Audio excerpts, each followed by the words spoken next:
안녕하십니까, 김한입니다. 이번 시간에는 전주교육대학교 정시 전형에 대해서 알아보겠습니다.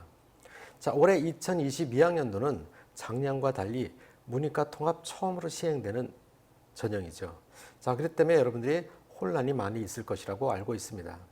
전주교육대학교 같은 경우에는 183명을 선발하는데 작년에 비해서 9명이 감소된 인원이고요. 자, 올해 같은 경우에 달라진 부분을 우리가 살펴보게 된다면요. 1단계에서 수능 점수로만 2배수를 선발하고 2단계에서 면접 100점 해갖고 합산으로 평가를 하게 되는데 기본 점수가 80점이다 보니까는 유동 점수는 20점이라는 것이죠. 자, 그런데 수능 반영에 있어서 가산점 자체가 작년에는 없었던 것이 올해는 수학 가산점이 5% 있다는 것입니다. 자, 이미 문과 성향을 지닌 학생들은 이과 성향을 지닌 학생들에 비해서 올해 같은 경우에 이미 수능에서 변별이 어느 정도 생겼는데 거기에 가산점까지 준다고 한다면은 전주교육대학교 같은 경우는 작년에 비해서 점수가 올라갈 수 있는 요인이라고 볼 수 있겠죠.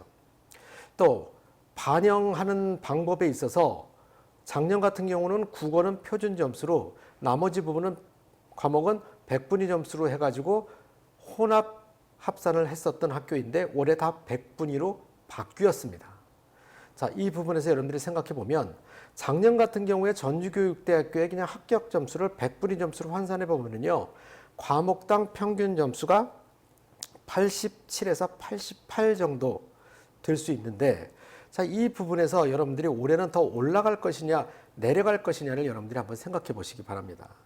자, 그렇다고 놓고 본다면 올라갈 수 있는 요인들을 살펴보게 되면요. 실제로 내신 한 등급에 작년에는 10점을 반영하던 학교였었는데 올해는 내신을 반영하지 않는다는 점에 있어서 수능 점수의 폭이 좁아지고 수능 점수는 높아질 수 있는 요인이 된다는 것입니다. 자, 두 번째로 가산점이 생김으로 인해서 올라갈 수 있는 요인이 되고요. 그 다음에 수능 지원 인원이 응시 인원이 늘어남에 따라서 이것도 약간 올라갈 수 있는 요인이 될 수 있고요. 그 다음에 내려갈 수 있는 요인이라고 우리가 생각을 해보게 된다면요. 영어 1등급 학생이 절반으로 줄었기 때문에 이 부분은 점수가 내려갈 수 있는 요인이 될 것이고요. 또 한 가지 요인으로 따져보자면 전주교육대학교가 작년 같은 경우에는 면접 업로드 방식이었는데 올해 대면 면접을 보게 된다면 이 부분은 점수가 내려갈 수 있는 요인이 됩니다. 자, 이런 것들을 여러분들이 종합적으로 판단을 해보셔가지고 전주교육대학교는 올해 점수가 올라갈 것인지 내려갈 것인지를 판단해 보시면 도움이 되리라 생각합니다. 자, 그 다음에 면접에 대해서 제가 좀 말씀을 드리자면은 전주교육대학교는 두 문항이 출제가 되는데요.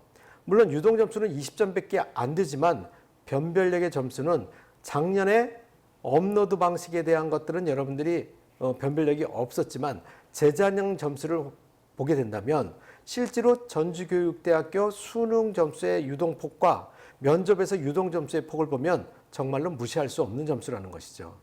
자, 이 20점에서도 여러분들이 커트라인 부분에 몰려있는 학생들의 수능 점수를 조금 부족하다 하더라도 뛰어넘을 수 있는 부분이 충분히 존재한다는 것입니다. 자, 그렇다고 한다면 전주교육대학교 면접 방식은 실제로 3분 내지 4분 빼기 보지 않습니다. 이렇게 짧게 보는 면접이 어떻게 변별력이 있겠느냐. 교양 문제 한 문제와 교직 문제 한 문제 두 문제가 출제가 되는데요. 두 문제 다 밸런스를 비슷하게 맞춰서 답변해야 좋은 점수를 받을 수 있다는 것과요. 그 다음에 교양 문제는 시대성 문제가 출제가 된다는 것입니다. 그러니까 알고 있으면 답변하기가 쉽지만 모르고 있으면 점수를 제대로 받을 수가 없다는 것이 문제가 되겠죠. 자, 그렇다고 한다면 기출문제를 한번 살펴볼까요? 자, 전주교육대학교 교직교양 문제 기출문제들을 보게 되면요. 이렇게 무인 단말기, 키오스크에 관련된 거 교양 문제가 되겠죠. 시대성 문제니까. 온라인 활동으로 인한 데이터 활용에 관련된 부분, 그 다음에 또 코로나19 전염병에 관련된 자, 시사 이슈에 관련된 부분들이 출제가 되는데 이미 우리가 문제를 보고 나면 그래도 할만하다라고 할 수 있을지 모르겠지만 이것 이외에도 올해의 시사 이슈에 관련된 것들을 여러분들이 공부해 둔다면 훨씬 도움이 되겠죠. 그 다음에 교직 문항 같은 경우에는 보통 여러분들이 12년 동안 학교를 다녔기 때문에 문제를 보고 웬만큼은 답변할 수 있다는 것입니다.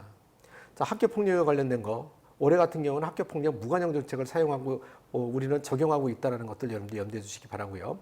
그 다음에 뭐 컴퓨터 의료계 법조계 도입으로 인해 갖고서는 그 인공지능을요. 자, 인공지능에 관련된 부분에 대해서 초등학교 수업에서 활용할 수 있는 순기능과 역기능에 대한 질문이 있었고요.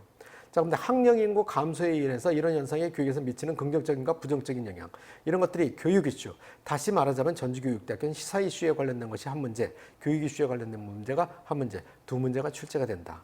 자, 이 부분에 대해서 여러분들이 미리 알고 방향성을 준비하지 않으면 아무리 짧은 면접이라 하더라도 좋은 점수를 받을 수 없다는 것. 자, 이 부분을 염두에 두시고요.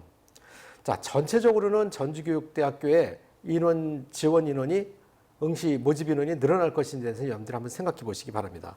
작년 같은 경우에는 전주교육대학교가 192명을 선발하는데 58명의 2월 인원이 생겨서 실제로는 250명을 선발하게 됐어요. 자, 그러니까 2월 인원이 많이 발생되게 된다면 여러분들은 커트라인은 낮아지게 된다는 것인데, 올해 같은 경우 모집 인원이 줄어들게 되면 이거는 올라갈 수 있는 요인이 될 수도 있다. 이 점까지도 염두에 두시고 준비하신다면 좋은 결과 있으실 것입니다. 그 외에 여러분들이 학교를 선택하는 데 있어서 합격 예측 서비스를 하는 경우들이 있으실 겁니다. 보통 한 군데만 하는 것보다는 두 군데, 세 군데를 해서 오차를 줄이는 것이 도움이 많이 될 것이라고 생각합니다. 자, 교대입시연구소에서 운영하고 있는 정시 합격 예측 시스템입니다. 자, 이 부분은 교대 위주로만 하는 것이고요. 그 다음에 특별 전형에 관련된 부분까지도 다 확인할 수 있는 부분이니까 다른 사이트에 비해서는 좀 더 차이가 있다. 교대만을 중점적으로 하는 합격 예측 서비스다라고 생각하시면 되고요. 자, 여기서 반영한 것은 올해 수능 점수와 기존 학생들이 대학에 대해서 합격할 수 있는 점수, 이런 걸 가지고 점수를 추정하고요. 그 다음에 또 한 가지는 학생들이 어느 대학에 더 많이 지원하느냐, 지원하는 거에 관련돼서 그것을 병산해가지고 합격 기준점을 잡은 부분이 여러분들이 생각해 보실 때 많은 도움이 될 것이라고 생각합니다. 자, 그 다음에 교대 입시 전략서를 통해 갖고 여기 보면 입결이 나와 있고요. 3개년치 입시 결과가 나와 있고요. 자, 그 다음에 그 부분에 대해서 입시 요강에 대해서 여러분들이 책을 보고 확인해 보시면 도움이 될 것 같고요. 자, 면접을 준비해야 되는 학생들 입장에서는 교대 면접 책을 통해 가지고 여러분들이 면접 준비를 어떻게 하는지 확인해 보실 수 있습니다. 자, 그 밖에 인터넷 강의 사이트가 있고요. 그 외에 좀 더 자세한 부분을 확인해 보시기 위해서는 아래에 있는 전화번호를 통해서 여러분들이 문의하시기 바라고요. 좀 더 설명회를 통해서 여러분들이 이 모든 것들을 확인해 보는 것도 하나의 방법이 될 것입니다. 여러분, 감사합니다.